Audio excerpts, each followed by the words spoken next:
Rainbow Reflections, Book 2, Put Out the Fire, Chapter 19, Don't Lose Your Head. School resumed January 10th, none of the other students having any idea that the government had visited over the break. During that time, the teachers apparently had no luck in locating Aster in the surrounding area, even when Hyaktu said he reached out with his spirit magic to detect other beings. Sarala was in a better mood by the time they returned to the school, where she didn't have to work an annoying job, and felt more protected by the enchantments, which included anti-Mimeta enchantments and not just anti-Kaokat ones, as in Vinetown. Wave had also returned to Vinetown for the break, so Jabali's house became more crowded. He thankfully stayed at his own home most days, but he was still over often enough that Sarala avoided the busy kitchen.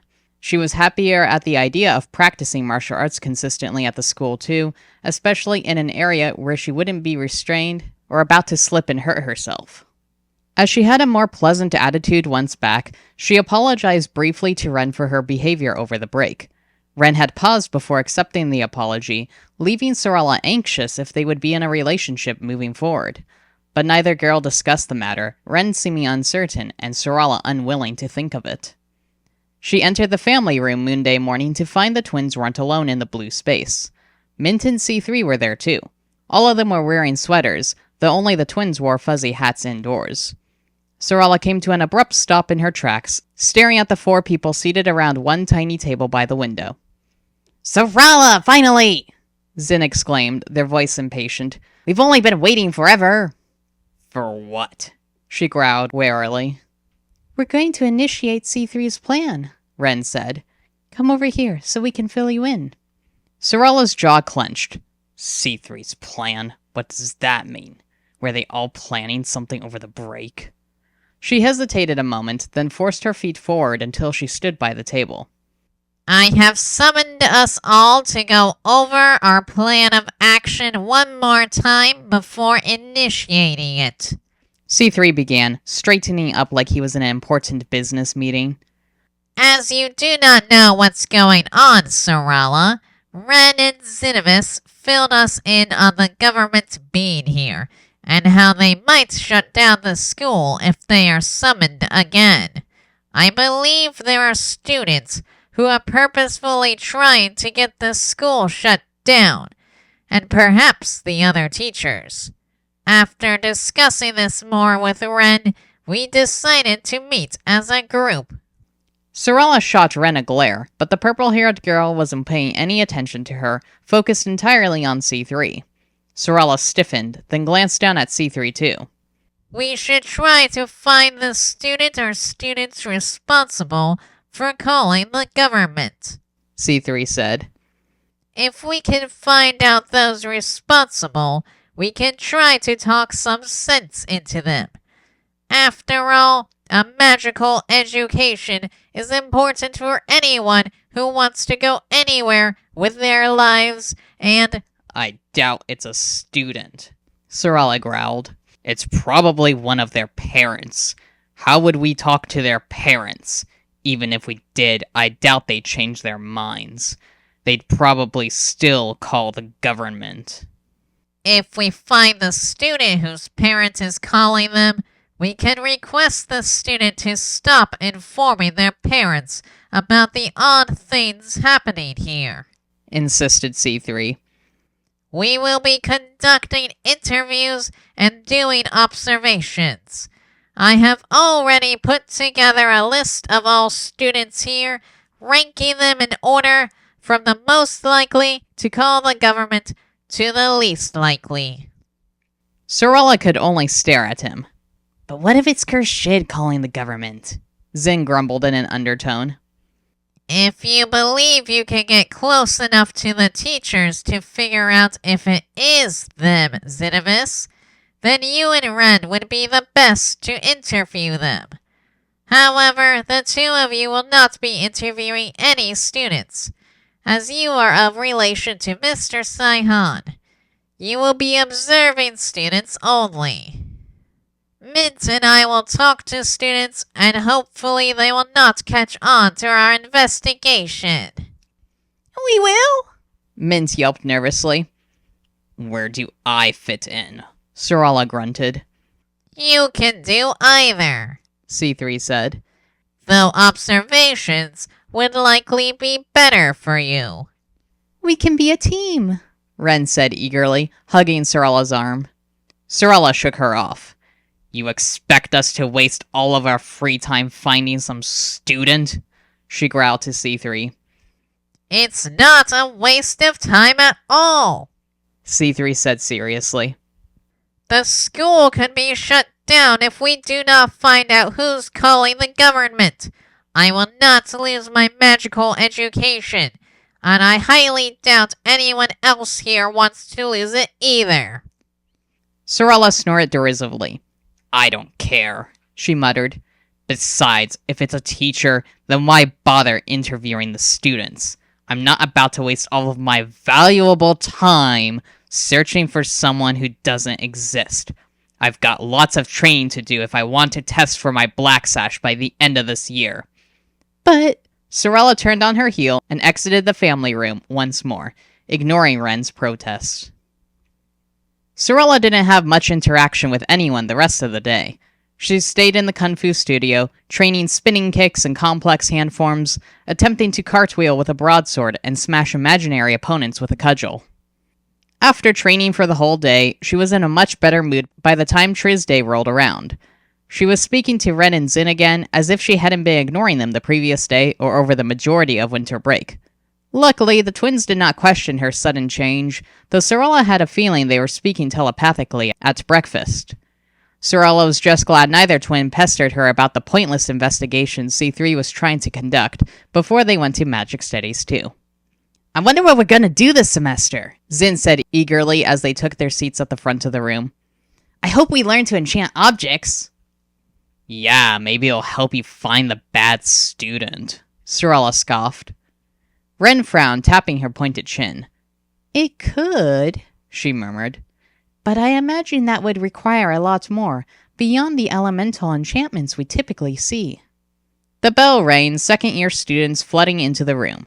Once the final bell sounded, Hyaktu took attendance while Khurshid placed a backpack on the front table. Hello, everyone. Khurshid greeted them when Hyaktu was finished. Welcome back for another semester. This term, we'll be learning more to enchantment magic. Zin practically squealed in delight, fidgeting excitedly in their chair. Sorella snorted. There are 3 ways to enchant objects. The one that we'll be sticking with for now is using potions to enchant objects. The more advanced methods will be explored later. Who can tell me how to enchant an object with a potion? Better yet, can anyone demonstrate? He opened his backpack and took out several identical potion vials, all of which were labeled. He then pulled out a candle, a cube, a crystal, and 2 rings. Does anyone have any idea how to use enchantment potions to enchant objects? Hyaktu asked, a small smile dancing at his lips. Zin raised their hand. Ooh, I know! The potion is already enchanted, like making something invisible or strong, so you just need to put it on the object, telling it to work with that object specifically. Khurshid nodded slowly. Correct. Now, who'd like to come up and use these Me! Zin yelled. I will. C3 said firmly, hurrying to the front of the room. I will too, Ren added, getting to her feet. I guess I'll go, Raimugi said, grinning as they stood. Nobody else made a move. We have 5 potions. We need 1 more volunteer, Hyaktu said, smiling around at the class. Sorella sighed and got to her feet as well, figuring the class would go by faster if she took part in it. The 5 students gathered around the desk. Hyaktu passed out the objects and potions, Sorella ending up with 1 of the rings and a protection potion. Who has the candle? Khurshid asked. I do, Raimugi said. And what's your potion? Invisibility, they replied excitedly. Go ahead and enchant your candle, Khurshid ordered. Raimugi glanced at the vial in their hands for a moment, seeming confused. The blonde student finally opened it and poured some of the liquid on the candle, chanting, When this candle's flame is strong, make it so that I am gone. They glanced at the teachers expectantly after closing the vial. Hyaktu was frowning thoughtfully. What do you mean by gone? If this wasn't already an invisibility potion, you might have vanished yourself off the face of Seder. It helps to be clear, Hyaktu said. Luckily, this is an invisibility potion, so let's see if your enchanted object works. Can I get a fire magician up here? Midnight got to her feet and approached. She lifted her ebony-colored wand in front of her and ordered her magic, "Light the candle." A spark ignited from her wand and hit the wick of the candle. The candle blazed for several seconds, then Raimugi disappeared. Though Sorella had seen people vanish on the spot before, it still startled her. Khurshid smiled at the gasps from the class. I assume that's working then, He said. Yep, Hyaktu chuckled. Khurshid struck his palm towards the candle, his air magic putting out the flame. Raimugi reappeared, grinning from ear to ear. That was so cool! They exclaimed. Another thing you need to be clear on when using a potion to enchant an object, Khurshid said, is who you're making invisible. If you were to sell this candle to someone, you would need to make sure the candle's enchantments would work for them, and not just for yourself.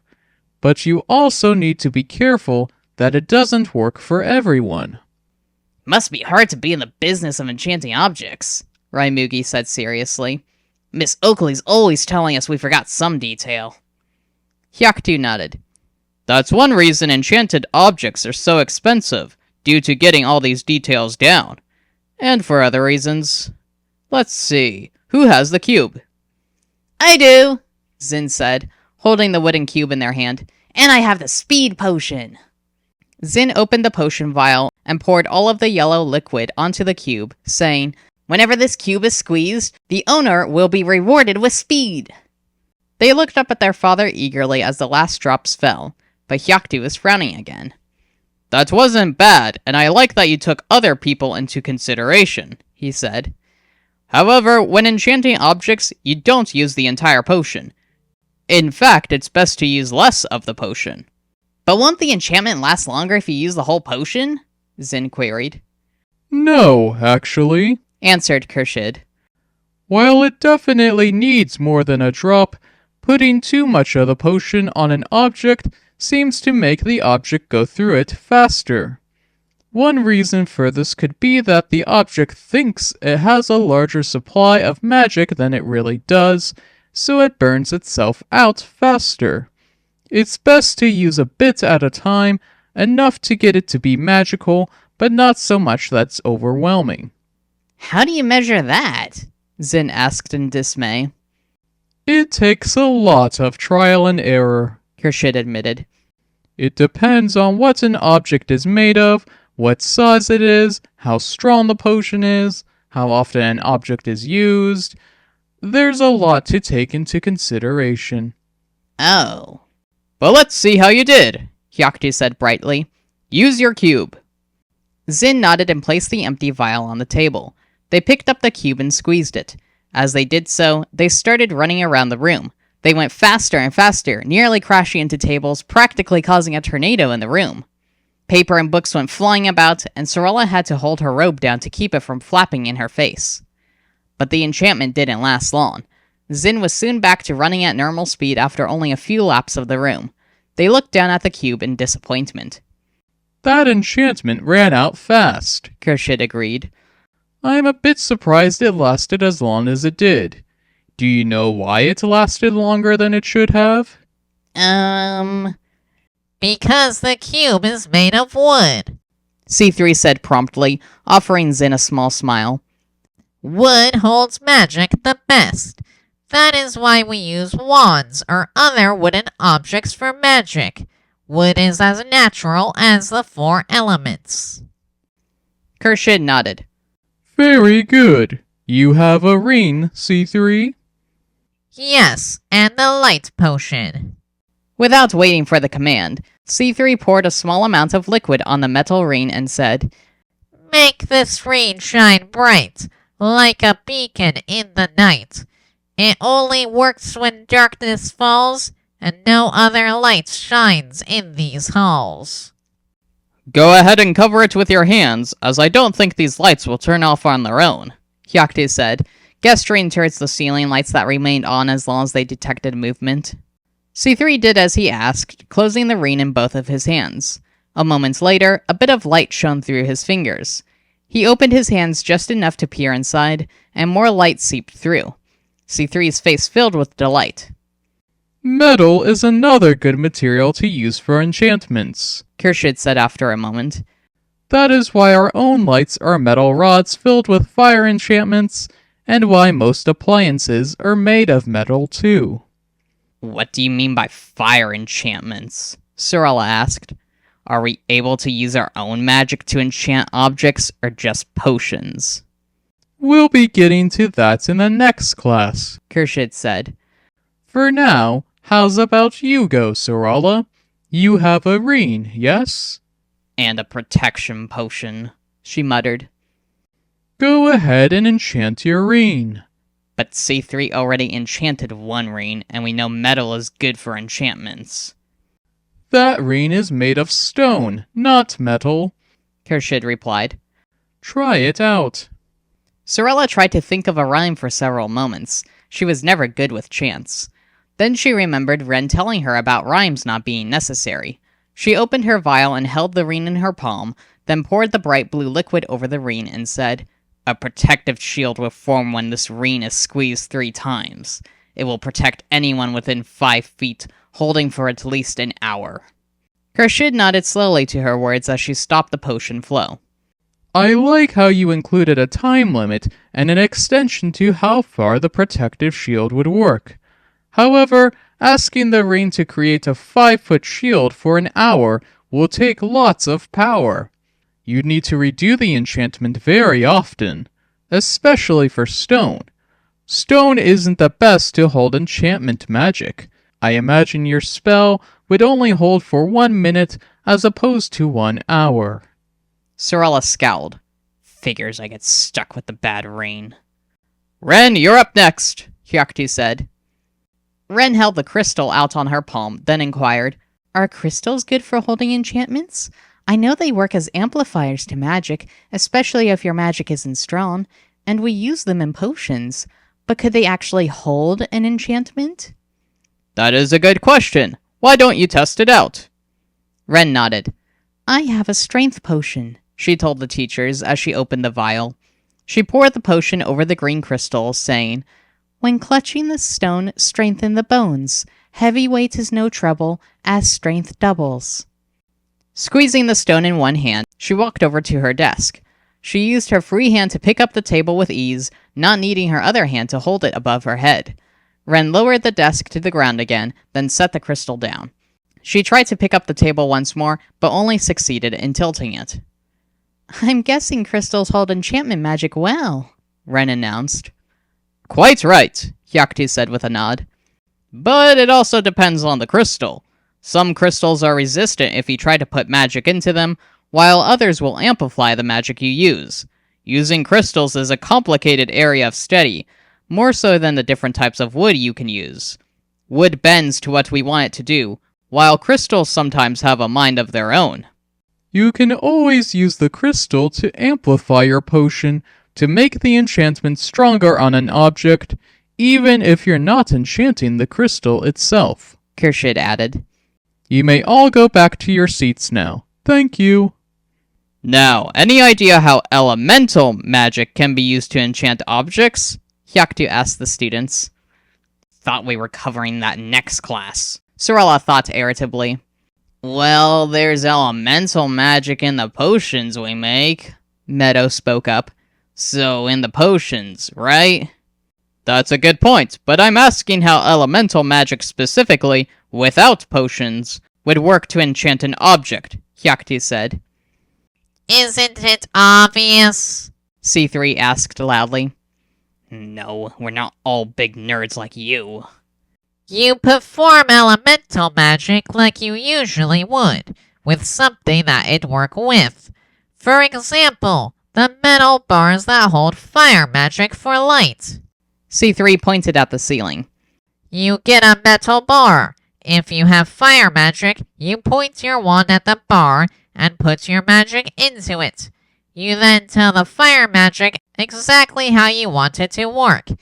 It's basically elemental and spirit magic combined. Spirit magic? Ren asked, frowning. But We will be discussing spirit magic more later, Kershid interjected. but C3 is correct. You can also use enchanted objects that have your elemental magic in it. So someone with fire magic could make the lights explode by controlling the fire within? Scarlet asked eagerly, eyeing the metal rods above her. Kershid frowned while Hyaktu said, "Yes, and I better not find any of you doing that." Yeah, we don't need another giant fire, sniggered Ale, glancing at Zin. Zin shifted uneasily in their seat. Sorella turned to glare at Ale over her shoulder. Ale caught her look and gulped, then faced forward again as Kershid continued. We'll be controlling the magic that is in an enchanted object. It's easier to start with controlling magic that already exists, rather than try to put our own magic into an object. He opened his backpack again and pulled out 3 metal boxes, naming them as he took them out. These are miniature versions of a fridge, an oven, and an air cooler. Most fridges use air and water to keep the inside cool for food storage. Ovens use fire to heat up food. Air coolers use air to keep rooms cold. I don't have anything to show for Earth, as Earth magic can't enchant objects in the way other elemental magics can. But Earth itself is easy to enchant, even if it doesn't hold the enchantments as well as metal. So Earth is like metal and crystals, holding enchantments rather than creating enchantments? Ren asked. Precisely, Hyaktu said. So, how does the elemental magic know what to do? How do you keep the enchantment from running out? C3 tapped his desk excitedly.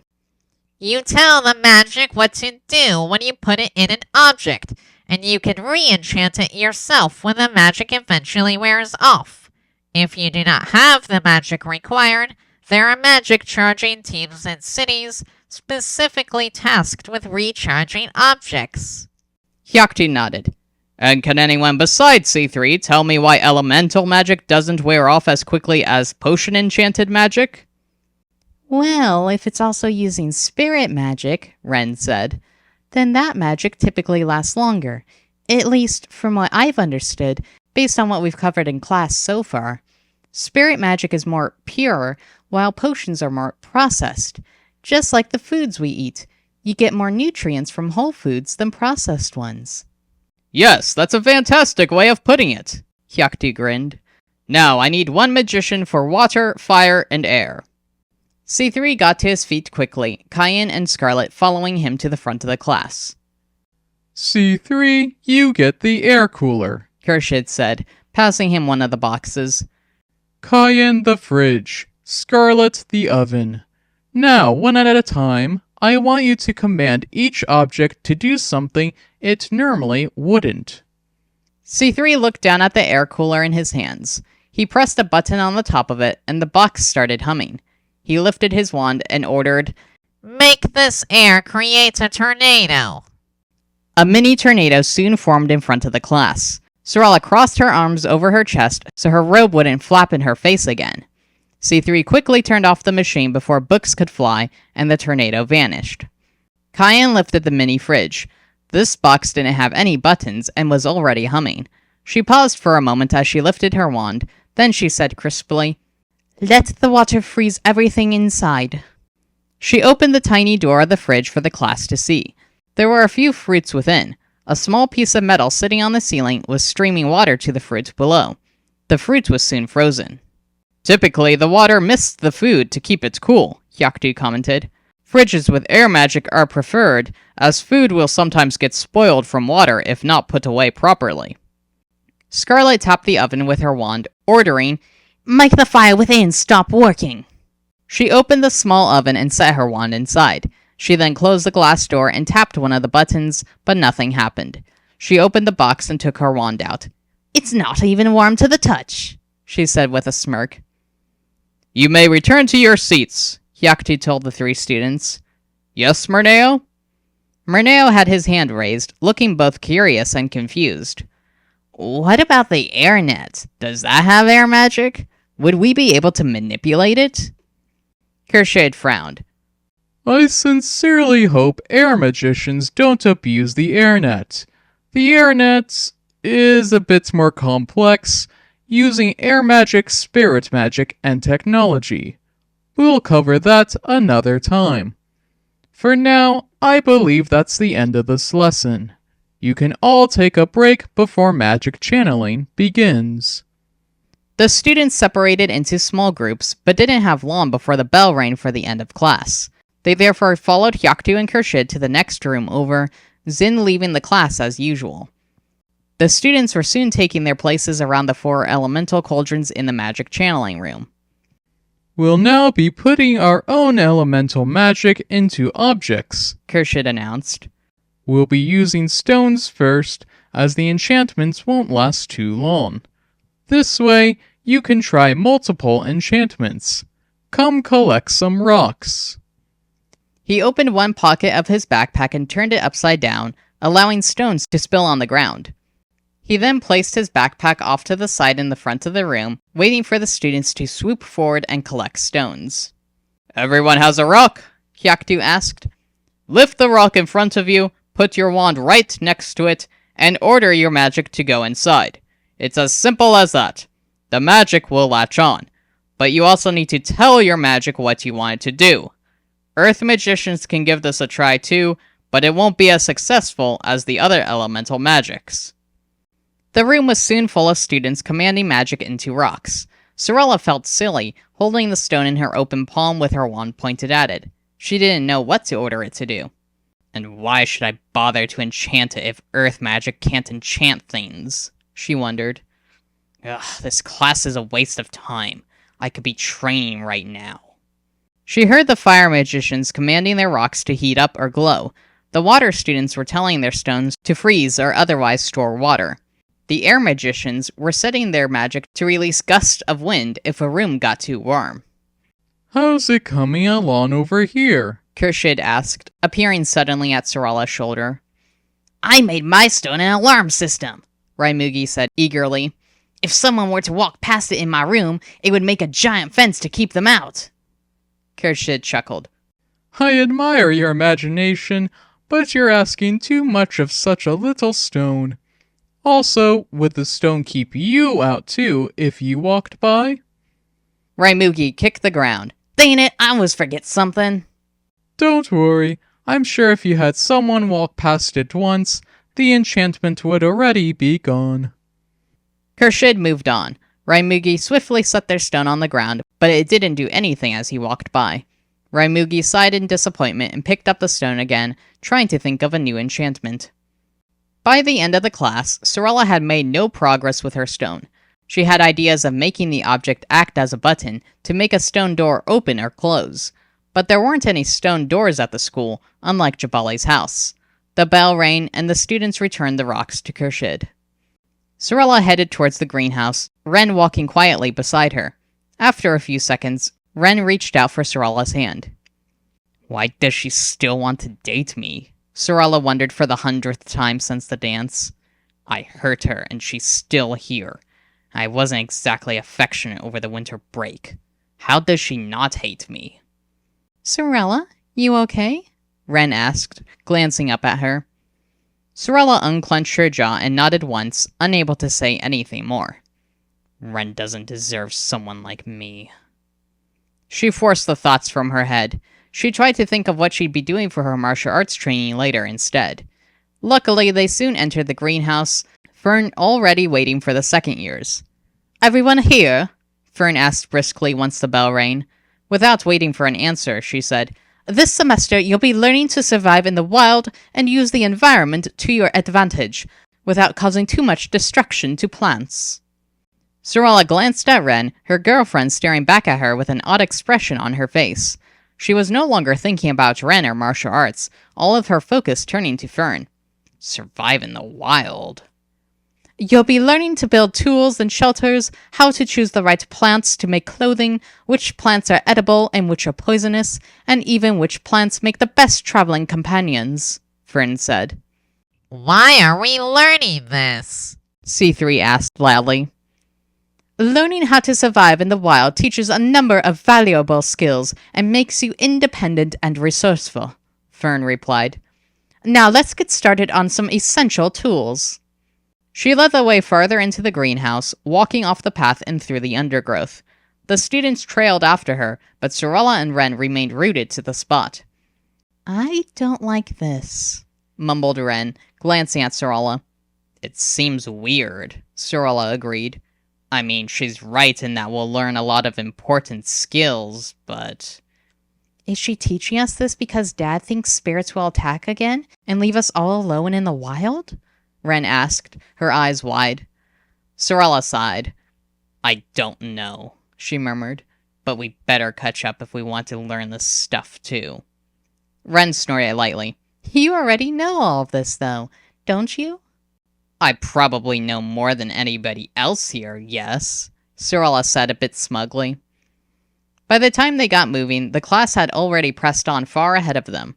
Sorella and Wren hurried into some red bushes and beneath hanging vines. They found themselves at the back of the greenhouse, but didn't see the class. Where'd they go? Wren asked, glancing about. I don't know, Sorella stated bluntly. It's impossible to hear them in here with all these plants. Wren nodded, frowning as she peered closer at the vegetation nearest them. Some bushes were jumping around, while a patch of gooey vines made squelching noises. They do seem louder than usual. Sorella shrugged and glanced out the back windows to the forest on the west side of the school. Would Mimita appear in front of her again? Sorella's heart began to quicken as she remembered the blacksmith on the other side of the glass, staring in at her. She closed her eyes tightly. Sorella, is something wrong? Wren asked, suddenly beside her, a hand on her arm. Do you see Mimita again? No, Sorella grumbled. Let's just find the class. She swiveled around and headed through the undergrowth, without a glance back to see if Mimita had appeared outside the school. Wren hesitated, then trailed after her. Sorella, they're over here, Wren called. But Sorella wasn't listening, her mind numb as she continued to plod through the plants, her eyes on the ground. Sorella, where are you going? She nearly walked into a tree, finally coming out of her stupor. She blinked several times, then shook her head dazedly and glanced over her shoulder at Wren. The girl was frowning at her in concern. Sorry, Sorella grumbled. Forgot where we were going. Are you okay? Wren asked gently. Are you sure you didn't see anything outside? Nothing, Sorella muttered. A vine suddenly tried to grab hold of her, and she shooed it away. Yet it continued to reach forward, even as she hurried back to Wren's side. I'm not in the mood for this, she thought irritably as it came for her a third time. She pulled out her wand and lifted the stone ground, hoping the rock would cut it off from moving forward again. The stone managed to slice off a part of the orange plant, Sorella nodding in satisfaction. Stupid plant, she uttered. Sorella, Wren grumbled in dismay. Don't hurt the vine like that. Why not? She huffed. It's just a stupid... Yet the vine wasn't done. It shot forward at a rapid pace, leaves outstretched. Sorella blinked in surprise and lifted her wand again, but she was too slow. The vine wrapped itself around her arm and tugged her down. Let me go, she yelped. She tried to dig her heels into the ground, but the plant was too strong. She was dragged along the grass, despite her struggles to rip the tendrils off with her free hand. The vine pulled her through a patch of squelching pods, Sorella forgetting to hold her breath as the stinky smell erupted from them. Wincing, her knees slid along the ground and squished some of the pods, the acidic juice burning through her pants. Help! Sorella called desperately, now being hauled through a mud puddle. Help! Yet she wasn't sure if Wren could hear her, considering she was not only headed in the opposite direction of the class, but the plants were also quite noisy. Would Wren even bother to come to her aid after she hurt the plant? Or would the girl see this as proper punishment for her actions? Suddenly, she came to a stop. Her body jolted at the abrupt action, and she fell face first in the mud. Groaning, she sat up and wiped the mud from her eyes. Once she could see, she tried to pull the vine off her opposite arm again. But it was to no avail, and the vine wasn't done.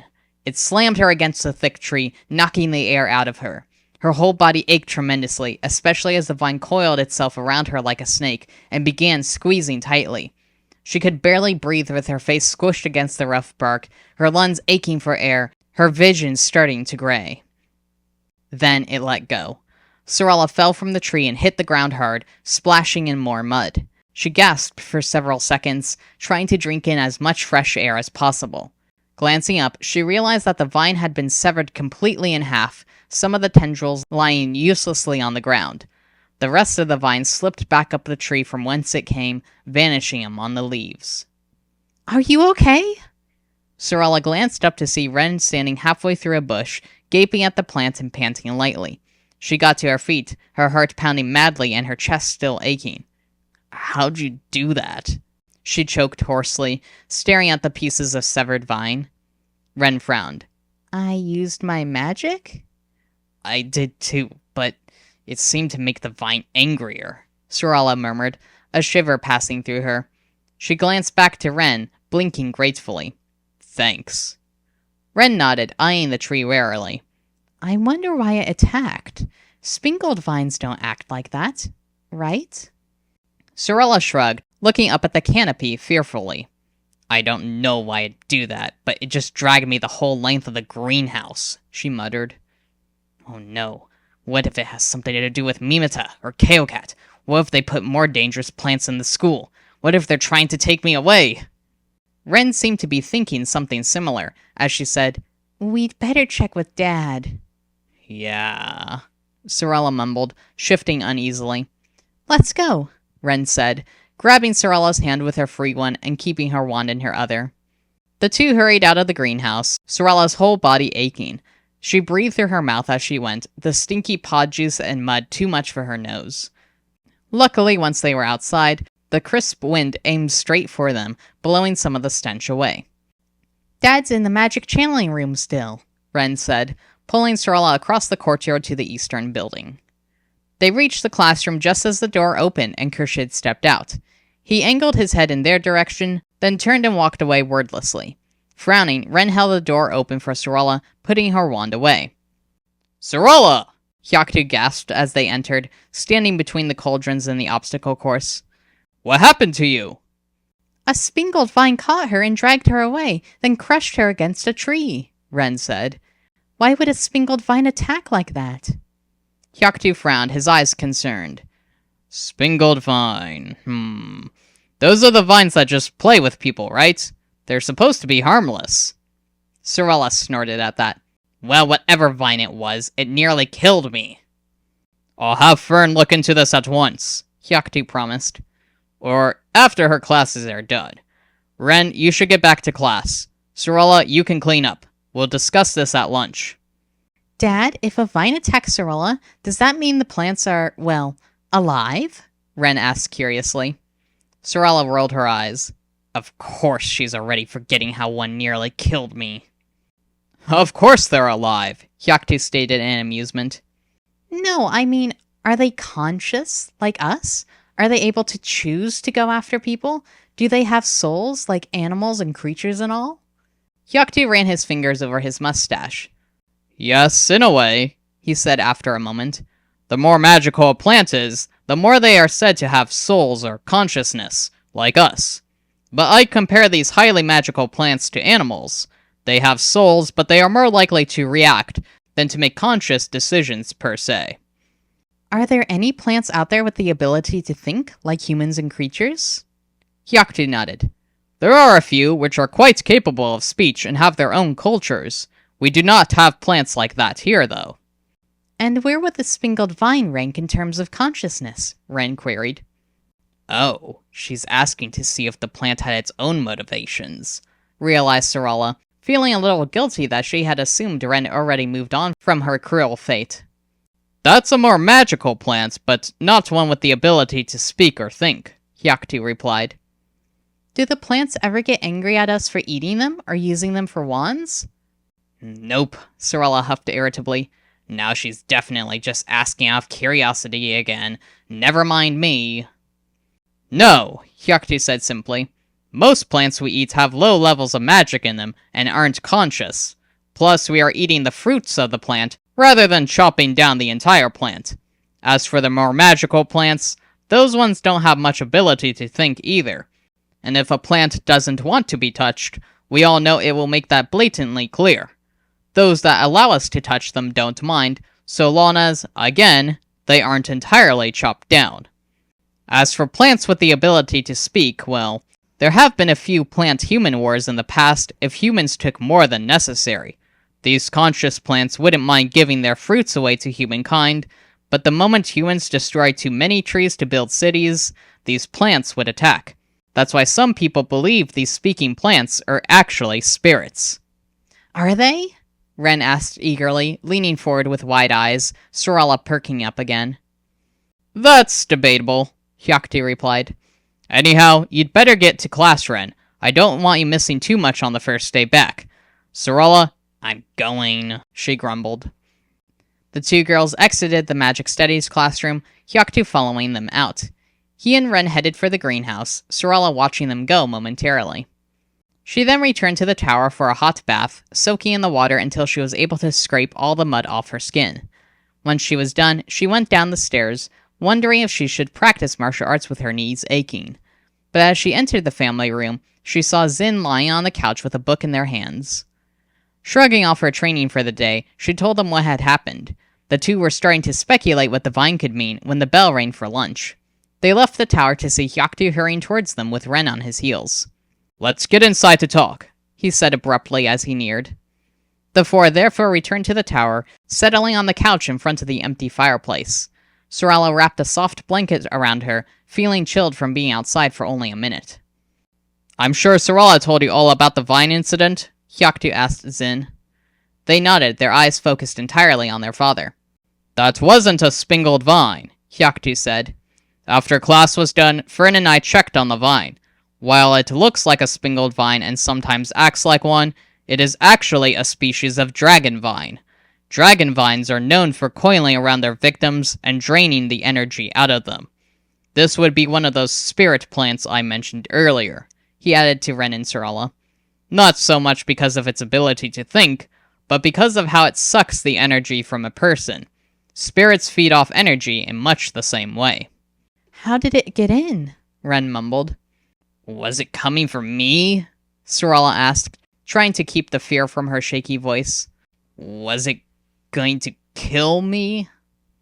Hyaktu's face was grim as he replied, I have no doubt it was trying to harm you, Sorala. Kill you? I'm not sure, and I wouldn't know why either Mimeta or Kaokat would want you dead. I think it's more likely that vine was meant to knock you out, then pull you away until Mimeta, or whoever came into the school to place this plant, could grab you and carry you out. Sorala felt a shiver pass up her spine. I'm being targeted. You sure you're okay? Hyaktu pressed, his eyes focused intensely on her. She nodded numbly, though her heart was pounding like a drum in her chest. Closing her eyes, she tried to keep the anxiety away. Hyaktu stared at her for a moment longer, then got to his feet. Go see Fern for a potion to calm down, he advised her. I need to remove this vine from the school before it can attack you or anyone else. I don't know how Mimeta, or whomever, is getting in so easily, without anyone noticing, especially with the enchantments up, but... He headed for the door. If you need anything, just call. The teens watched him go, only turning to one another once the door closed behind him. Are you doing okay, Sorala? Ren finally asked in a soft voice. Yeah, she grunted. She took a few deep breaths in an attempt to steady her heart. But that wasn't enough, and she got to her feet abruptly to pace around the room, her heart now flying like a whizzing hummingbird's wings. A knot twisted in her stomach, and she knew she wouldn't be going to the eating hall for lunch. Sorala? I'm fine, she uttered, heading for the door as well. I'll just go get that potion. She hurried to the Tai Chi studio and to the courtyard, breathing in the fresh air, her lungs aching at the action. Fear gripped her body like the vine was still coiling around her, and she stumbled almost blindly to the potions classroom. Mimeta's coming for me, isn't she? But how is she getting in? Why does she want me? Why am I not safe here?